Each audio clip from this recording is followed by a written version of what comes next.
હવે વાત વડોદરાની સિરપકાંડના 2 આરોપીઓને વડોદરા પોલીસે ઝડપી પાડ્યા છે। વડોદરા પીસીબીએ ધરપકડ કરી આરોપી નીતિન કોટવાણી અને ભાવેશ સેવકાણી ઝડપાયા છે। અને આની પર વર્કઆઉટ કરવામાં શરૂ કરવામાં આવ્યું હતું। આરોપીઓના મિત્રો, સગા સંબંધીઓ, અગાઉ એની સાથે સંકળાયેલા આરોપીઓની પૂછપરછના અંતે આ આરોપીઓ મહારાષ્ટ્રમાં હોવાની પ્રાથમિક માહિતી મળેલ હતી।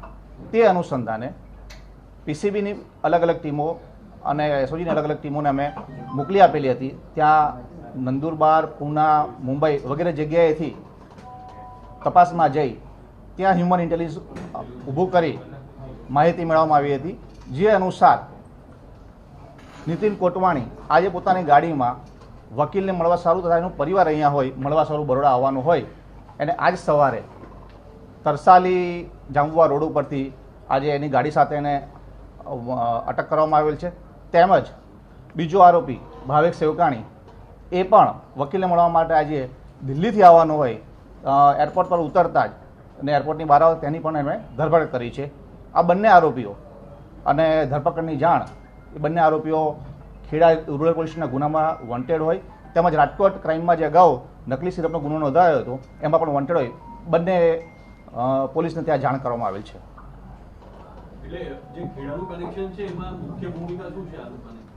ભાઈ, ખેડા માટે ત્યાં કનેક્શન માટે એસઆઈટીની ટીમ રચના કરવામાં આવી છે। આ બંનેના નામ એફઆઈઆરમાં ખોલેલા હોય અને બરોડાના મૂળ રહેવાસી હોય અને અગાઉ પણ આ જ પ્રકારના ગુના, નકલી સેનેટાઇઝર અને આયુર્વેદિક સિરપના ગુનામાં સંકળાયેલા હોય। બરોડા પોલીસ તરફથી એક સ્પેશિયલ આના માટે અલગ અલગ ટીમો બનાવી અને એ લોકો માટે પાછળ પડ્યા હતા અને એને અટક કરવામાં આવેલ છે। આગળ જે ઇન્વેસ્ટિગેશન થશે એમનું ભૂમિકા છે એ ખેડા પોલીસને સુપરત કરવામાં આવશે, પછી એ લોકો આગળ ઇન્વેસ્ટિગેટ કરશે। આ જ બંનેના સવારે જ અરેસ્ટ કર્યા છે અને સીધા બંનેને ખેડા પોલીસને જાણ કરવામાં આવી છે આરોપીનો કબજો મેળવવા માટે।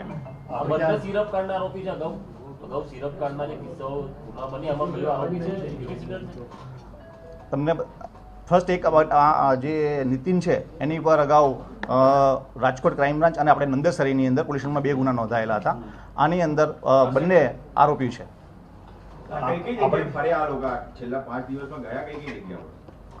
ભાઈ, આ અત્યારે એ લોકો છે મહારાષ્ટ્રમાં હતા, બરાબર, અમે ત્યાંથી અમે પકડ્યા છે। આજે અહીંયા આવતા અમે આજે અહીંયાથી અરેસ્ટ કરેલી છે। આગળ ક્યાં હતા, બનાવ બન્યા ક્યાં હતા એ વધારે ઇન્વેસ્ટિગેશનનો વિષય છે। અત્યારે બરોડામાં કોઈ ગુનો પેન્ડિંગ નથી, બરોડા સિટીમાં। હ્યુમન ઇન્ટેલિજન્સ બંને પહેલા બોમ્બે સાથે હતા, પછી દિલ્હીથી આવતો આજે મેસેજ મળ્યા હતા કે હ્યુમન ઇન્ટેલિજન્સના આધારે કે આવે છે મળવા માટે, તેના આધારે અમે અટક કરેલ છે। ભાઈ, બંનેના રોલ વિશે અને આ ગુનામાં શું છે એ તમને ઇન્વેસ્ટિગેશન ટીમ જે અત્યારે છે ખેડાની અંદર એમના ઇન્વેસ્ટિગેશનમાં બહાર આવશે પછી જ તમને કહી શકશે એ લોકો। નીતિન મહારાષ્ટ્રમાં અલગ અલગ જગ્યાએ એનું પૂના, મહારાષ્ટ્ર બધે અલગ અલગ બનતું હતું એનું લોકેશન, અને છેલ્લે જ્યારે ભારત આવવાનો હતો ત્યારે એમને માહિતી મળેલ છે।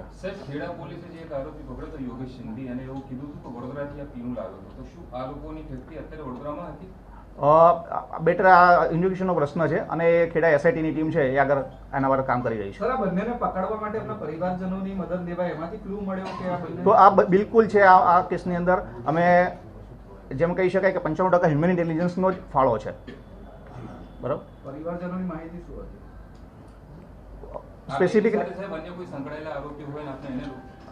ના, અમે ભૂતકાળના સાથે આરોપીઓ હતા એના મિત્રો, એના સગા સંબંધી તમામની અલગ અલગ ટીમો બનાવી અલગ અલગ પૂછપરછ કરેલ છે અને સંકલન સીધા સીપી સાહેબના માર્ગદર્શન તમામનું સીધું સુપરવિઝન હતું સાહેબનું, અને સંકલન કરી અને આ પીસીબીના સફળતા મળી છે। આ બધું ઇન્વેસ્ટિગેશનનો વિષય છે, તમને ઇન્વેસ્ટિગેશન ટીમ તમને વધારે કહેશે। અમે આ વિશે બહુ વધારે પૂછો, આ વિષય છે સિરપનો આખો કાંડ, એ તમને ખેડા પોલીસને સુપરત કરશું એ તમને કહેશે। ના, અત્યાર સુધી કશું અમે બંને આરોપી પૂરતું અમારી તપાસ ફોકસ હતી અને અમે પૂરી કરેલી છે।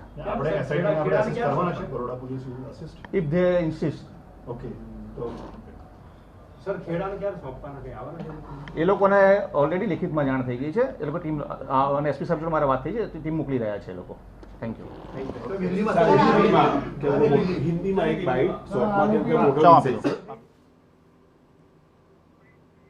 તો બંને આરોપી છે એ મહારાષ્ટ્રમાં હતા અને મહારાષ્ટ્રમાંથી વડોદરા તેઓ વકીલને મળવા આવવાના હતા અને એ જ દરમિયાન પોલીસે તેમને પકડી પાડ્યા છે. નીતિન મહારાષ્ટ્રમાં અલગ અલગ જગ્યાએ ફરતો હતો.